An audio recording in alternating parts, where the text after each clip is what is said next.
C'est un problème. C'est une mentalité bizarre. L'enfant à 15 ans qui va chercher.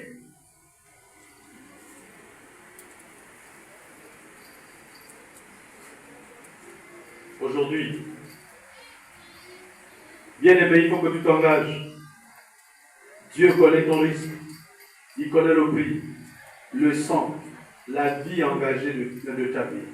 C'est la raison pour laquelle David, ayant pris cette offrande, qui devait être sa satisfaction et sa consolation, il devait boire cette eau. Il a prié. Et cette offrande s'est transformée en une chose sainte. Ce risque que les soldats ont pris s'est transformé en une offrande sainte. Frères et sœurs, notre roi Jésus voit aussi au-delà de ce que nous voyons, ce que tu fais dans cette assemblée. Dieu voit ça. Alléluia. Amen. Même si moi, le pasteur, je ne vois pas ni l'ancien ni la diaconesse, mais Dieu voit ça. Alléluia. Amen. Il voit chaque jour, chaque effort, chaque renoncement que tu fais. Chaque renoncement. Quand tu décides d'abandonner le mal, le péché, Jésus voit ça. Chaque pas de foi, quand tu poses une action de foi, Dieu voit ça. Quand tu donnes quelque chose pour l'avancement de l'église, ou quand tu nourris un orphelin, une veuve, oui, Dieu voit ça. Il voit les nuits blanches que tu passes pour prier. Dieu voit les nuits blanches que tu passes pour prier. Il voit aussi quand tu dors, quand tu te réveilles pas pour prier, il voit. Les larmes que tu verses, Dieu voit ça. Il va te consoler. Les combats silencieux que toi-même tu mènes, que tu n'arrives pas à dire à qui que ce soit, Dieu voit aussi ça. Tes combats silencieux, Dieu voit ça. Les choix difficiles que tu as fait par amour. Il y a d'aucuns qui ont abandonné, effectivement. Hein? Il y a des gens qui ont abandonné des précieux copains qui n'étaient pas seulement chic, mais qui étaient à la fois chic, choc et chèque. C'est ça, non? Il y a des dames qui ont abandonné. C'est-à-dire que quand elle a fait la cure d'âme, elle a complètement coupé les ponts. Dieu a vu ça. Alléluia. Amen. Et quand Dieu voit ça, mais Dieu le compense de plusieurs façons. Si Dieu ne te donne pas l'argent ou un mari, Dieu peut te donner la longévité. Amen. Ah oui. Parce que la Bible dit qu'il y a multiples bénédictions au ciel. Donc Dieu n'est pas là à dire que toi tu calcules que bon, comme j'ai abandonné le copain, Dieu va me donner un bon mari. Non, Dieu, tu abandonnes le copain pour lui, il te donne une longue vie. Et tu là, tu te dis, oh. Tu ne vois pas que Dieu t'a béni, mais ça c'est une bénédiction. Dieu voit, parce qu'il a beaucoup de bénédictions au ciel. Il n'a pas que, il ne fait pas du troc, c'est pas de l'échange. Non, il peut choisir quelque chose.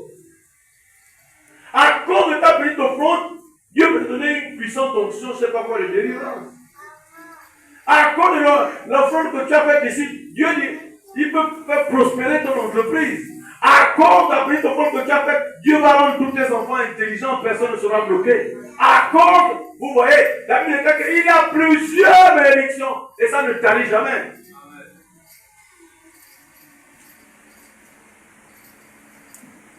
Frères et sœurs, il connaît les combats que tu mènes en silence. Les choix difficiles faits par amour pour lui. Vous ne faites pas ces choses pour nous. Vous faites ces choses par amour pour Dieu. Et cela donne de la valeur à notre offrande. Là, on s'engage, on sait que c'est Dieu qui va faire. Cela rend notre vie digne d'être honoré par le roi. Vous savez, en ce moment-là, David avait tellement peur de ces trois généraux-là. Et David était obligé de donner à Joab toute sa vie. Et vous savez, même pour faire monter Salomon au trône, David a dû négocier avec Joab. Il a dit, quand je vais mourir, fais à mon fils Salomon comme tu m'as fait. Sois loyal à Salomon comme tu m'as fait. Donne à Salomon le même courage et la même force comme tu me l'as donné. David a donné sa vie directement à ces vaillants héros. Donc il savait, ce n'est pas bon quand on est responsable de voir le sang de ces héros. Alléluia. Non, frères et sœurs. Un bon pasteur ne livre pas ses propres fidèles. Je ne devais pas vous livrer et je ne dois pas le faire. Un bon chef ne livre pas ses subalternes. Parce que ce sont ces subalternes qui travaillent pour lui. Lui, il est assis, les pieds croisés. Il joue aux cartes au rideau. Ensuite, l'ordinateur, je ne sais pas quoi. Il est là pour faire ses messages et c'est vous qui êtes sur le terrain. Jésus est tellement bon avec nous. Lui, il connaît notre valeur. Même quand les hommes ignorent notre valeur, lui, il connaît notre valeur. Donc, il n'oublie jamais ce que tu fais pour lui.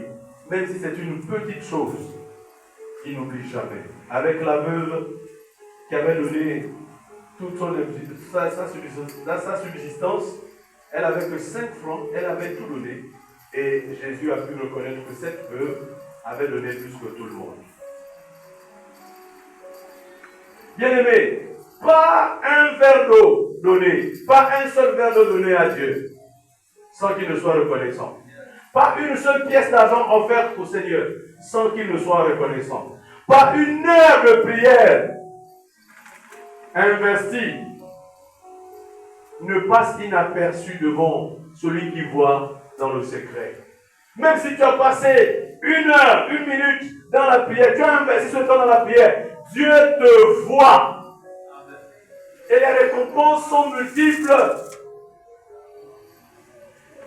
Quand tu pries pour le pasteur, tu ne pries pas pour que tu deviennes pasteur, je crois. Tu ne pries pas. Mais quand Dieu te rend l'ascenseur, il ne te renvoie pas l'ascenseur en ayant peut-être l'onction du pasteur Mandi ou même de l'apôtre. La Bible est claire là-dessus. La Bible est claire. C'est au centuple que Dieu rend cela. Donc ça veut dire que si tu as une onction, ça doit être au-delà de mon onction. Si réellement tu pries pour moi.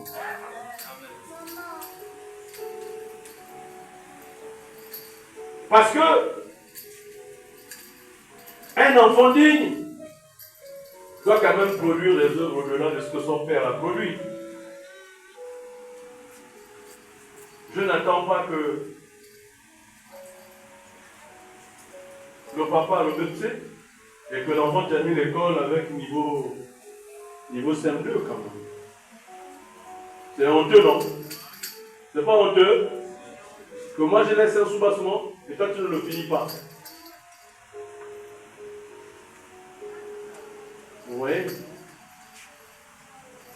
Si je pose une maison sur pied, toi tu devais faire une maison à étage. Donc, même si tu passes une demi-heure, même 1 minute dans la prière, Dieu voit ce que tu fais. Dieu voit ce que tu fais. En conclusion, frères et sœurs, entendre, répondre, offrir, dans ce passage que nous avons lu, est un appel. Un appel à quoi? Dans ce passage de 1 Chronique 11, 17 à 19, dans ce passage, la conclusion c'est entendre, répondre, offrir. Voilà le résumé d'un chrétien. Un chrétien doit entendre, un chrétien doit répondre, un chrétien doit offrir. Et David a dit, je n'offrirai pas à mon Dieu ce qui ne me coûte pas.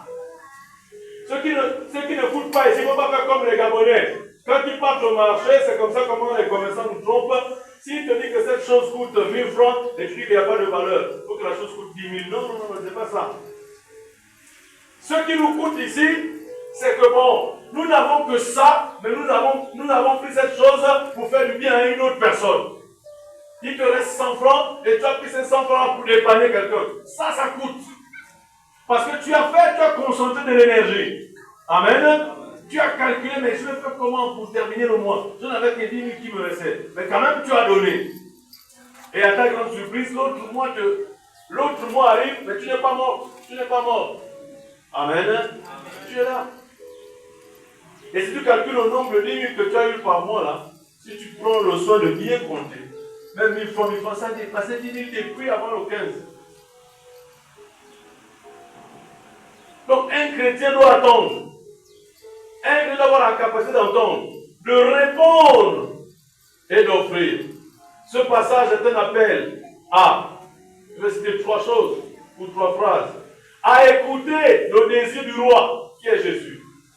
À écouter même son silence. Ce message est un appel à répondre. À quoi? À répondre avec fidélité. À répondre comment? À répondre avec fidélité à l'appel du roi. Même dans les risques.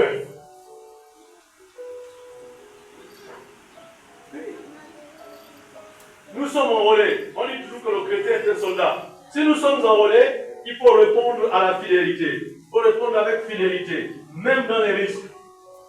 Imaginez un instant, il y a des émeutes. On sait quand on envoie des soldats, c'est de gaieté de cœur, mais ils répondent à quoi? Ils répondent à la fidélité, de défendre la patrie, c'est ça non? Il faut le faire aussi. Même quand il y a des risques, les soldats vont au front.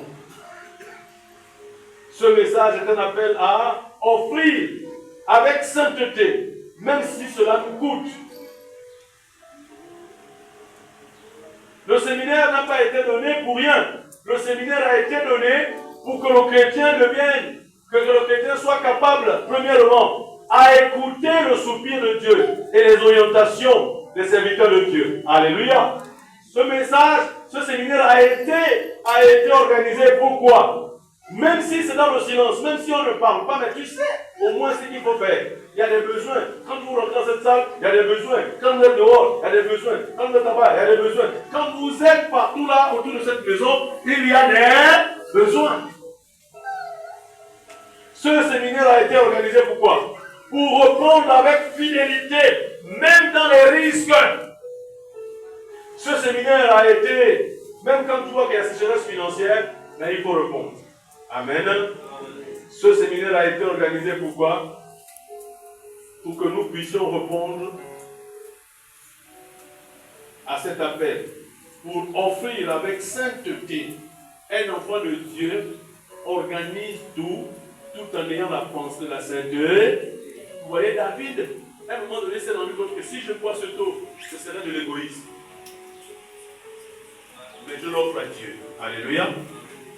Parce que ce taux symbolise. Ils sont partis prendre ce taux au risque au péril de leur vie. Comme vous dites, un chef ne verse pas, ne boit pas le sang de ses subalternes. Mais écoutez au Gabon, c'est un pays dangereux. Les chefs s'engraissent. Les chefs s'engraissent au détriment des souffrances, de la sueur de leurs subalternes.